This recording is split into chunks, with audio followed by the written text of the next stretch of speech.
Assalamualaikum warahmatullahi wabarakatuh. Memasuki pertemuan selanjutnya yaitu string, masih dengan saya Berlian Juliarta. Tujuan pada pertemuan kali ini yang pertama memahamkan konsep tipe data string, yang kedua memahamkan string sebagai array dari karakter, dan yang ketiga dapat membuat berbagai user defined function untuk manipulasi string. String merupakan bentuk data yang biasa dipakai dalam bahasa pemrograman untuk keperluan menampung dan memanipulasi data teks. Misalnya, untuk menampung suatu kalimat. String juga sebagai media penyampaian informasi kepada user. String di sini merupakan kalimat dan kalimat sendiri merupakan kumpulan dari karakter. Pada bahasa C, string itu bukanlah tipe data tersendiri sebagaimana di bahasa pemrograman lainnya. String di bahasa C itu hanyalah sekumpulan dari nilai-nilai karakter yang berurutan dalam bentuk array berdimensi 1. Karena string di sini dianggap sebagai array berdimensi 1, di mana di dalamnya itu terdapat kumpulan nilai-nilai karakter, maka ketika mendeklarasikan sebuah string, kita gunakan tipe data char. Lalu, karena dia dianggap sebagai array berdimensi 1, maka kita deklarasikan selayaknya array berdimensi 1 dengan tipe data karakter. Jadi di sini wajib char, terus nama string bebas asalkan sesuai aturan identifier, lalu dalam kurung siku ukurannya. Untuk penulisan string ini sebagaimana penulisan array berdimensi 1, di mana ketika mendeklarasikannya kemudian memberikan nilainya secara langsung dalam tanda kurung siku ini boleh tidak diberikan ukuran.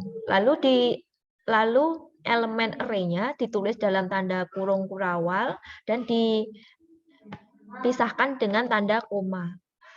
Di mana nilai di dalam kurung kurawal ini merupakan karakter. Sehingga kalau karakter, nilai dari suatu karakter itu wajib dituliskan dalam tanda petik 1. Dan di akhir dari string itu terdapat 0. Jadi bit terakhir ini otomatis itu berisi karakter 0 yang sebagai penanda akhir dari string. Jadi dengan 0 di sini akan terdeteksi akhir dari suatu string. Dan string di sini diperlakukan sebagaimana array di mana indeksnya dimulai dari indeks ke 0 ya. Setiap karakter di sini akan menempati memori sebesar 1 byte.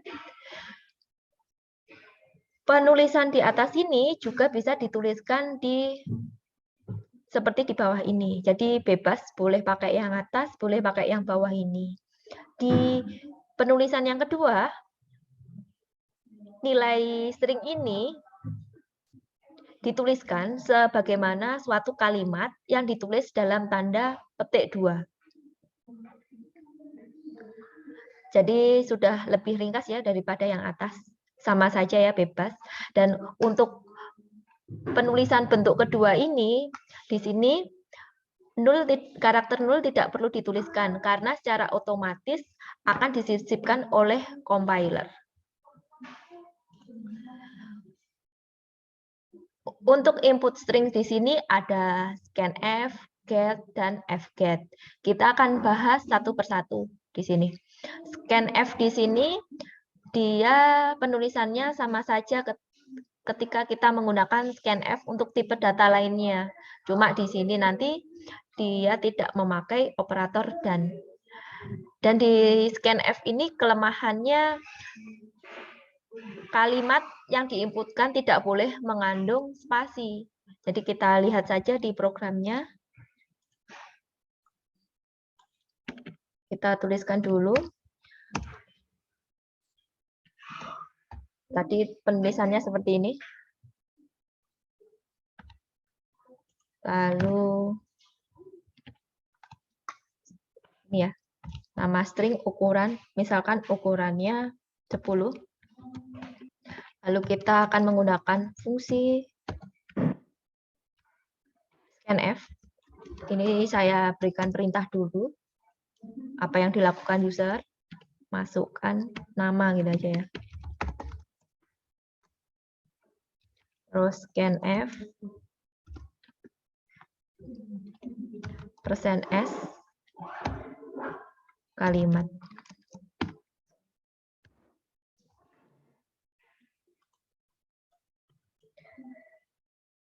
Di sini variabel kalimat tidak perlu diberikan operator dan sebagaimana variabel dengan tipe data lainnya ya.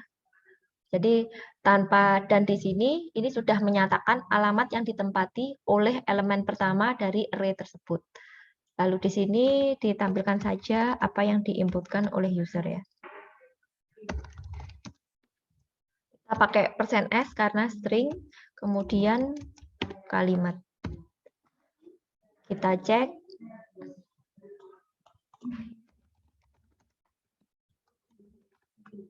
Bisa kita lihat dengan scanf ini, spasinya dia tidak akan, ini ya, kalimat setelah spasi itu tidak akan disimpan ya. Jadi kalau pakai scanf, kita tidak boleh memasukkan kalimat yang mengandung spasi. Selanjutnya kita akan membahas tentang get. Get di sini Gets memiliki kelemahan, dia itu tidak akan mengecek batasan panjang array yang dimasukkan. Jadi, misalkan panjang array-nya ada 3, kita memasukkan kalimat yang karakternya melebihi 3, ini semuanya akan disimpan nantinya ke dalam string yang sebelumnya dideklarasikan tadi ya. Namun, kelemahannya, kelebihan dari string itu akan disimpan atau ditempatkan di lokasi sesudah bagian akhir dari array tersebut, sehingga nantinya bisa mengakibatkan mengoverride nilai yang lain atau juga malah mengakibatkan error. Kita coba di sini, kita pakai get. Ini dicoba pakai penulisannya ya. Get, sorry, ini langsung saja seperti ini. Nama variabelnya.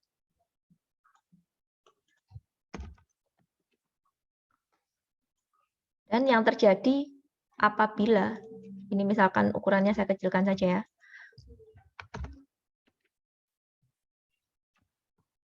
Kita lihat kalau kita memasukkan lebih dari 3, ini masih disimpan. Namun menyimpannya di mana? Ini menyimpannya diletakkan di lokasi terakhir dari string kita. Padahal kan bisa saja di lokasi terakhir dari string kita itu digunakan untuk menyimpan nilai variabel yang lain, sehingga bisa mengubah nilai dari variabel yang lain tersebut. Misalkan di sini kita deklarasikan variabel yang lain ya. Ini kita kasih nilai 10. Lalu di sini kita tampilkan ya nilai variabel nil itu. Harusnya kan di sini 10. Kita inputkan sedikit saja, kurang dari ukurannya. Yang terakhir kan tadi karakter 0. Jadi di sini nilainya tetap 10 ini, nilai nil. Tapi apa yang terjadi apabila kita menginputkan kalimat panjang? Nilai 10 itu akan berubah karena tadi di sini variabel kalimat itu ukurannya hanya 3, tapi digunakan untuk menempatkan string yang karakternya melebihi 3, sehingga dia akan mengoverride lokasi memori yang lain, sehingga ini bisa jadi variabel nil ini berubah nilainya. Jadi kelemahan dari fungsi get seperti itu. Sehingga di fungsi get itu memiliki kelemahan seperti itu, maka bisa ditanggulangi dengan fget ini.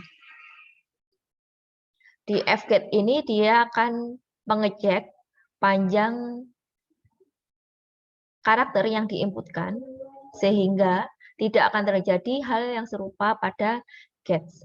Untuk penulisannya sendiri, fget, lalu di sini kalimat, nama apanya? nama variabel array of char-nya, terus set of di sini kalimat, terus stdin. Nah, ini sama ya. Ini set of text stdin. Jadi formatnya seperti ini. Lalu kita tampilkan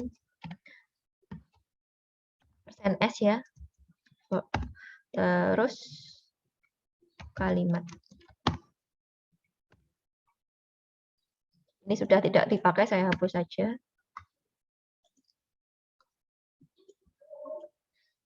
Kita tuliskan kalimat. Jadi di sini terlihat ukurannya 3, tapi dimasukkan lebih dari 3. Karena kita memakai fget, maka dia itu mengecek batasan panjangnya array dari sini, array kalimat ini. Jadi yang diambil itu hanya 3 karakter saja. BE sama karakter 0. Jadi di fget ini bisa ada pengecekan seperti itu. Jadi kalau ingin menampung seluruh kalimat yang diinputkan, size array-nya bisa dibesarkan. Oke, berikut ini. Selanjutnya kita lanjut ke materi, yaitu menampilkan string. Untuk menampilkan string di sini ada fungsi puts dan printf. Di sini di fungsi put di sini dia lebih ringkas, tidak ada ini %s, jadi langsung saja var string-nya.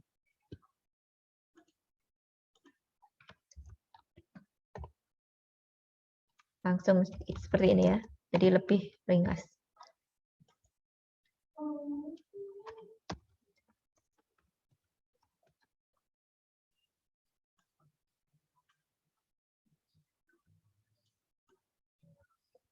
Ini tadi geser karena di sini ada spasinya.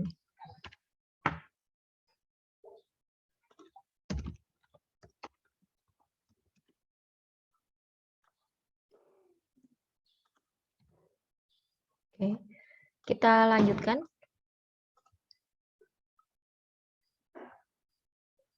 Untuk di pertemuan ini, yang dapat membuat berbagai user defined function untuk manipulasi string ini akan dibahas pada pertemuan selanjutnya, jadi tidak di modul ini. Lalu kita masuk ke tugas pendahuluan.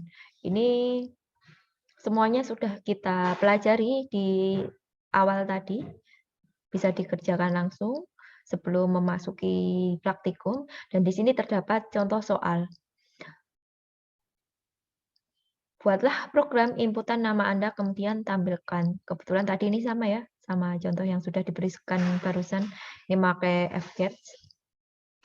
Di sini contohnya pakai puts. Puts untuk menampilkan kalimat, boleh puts, boleh pakai printf.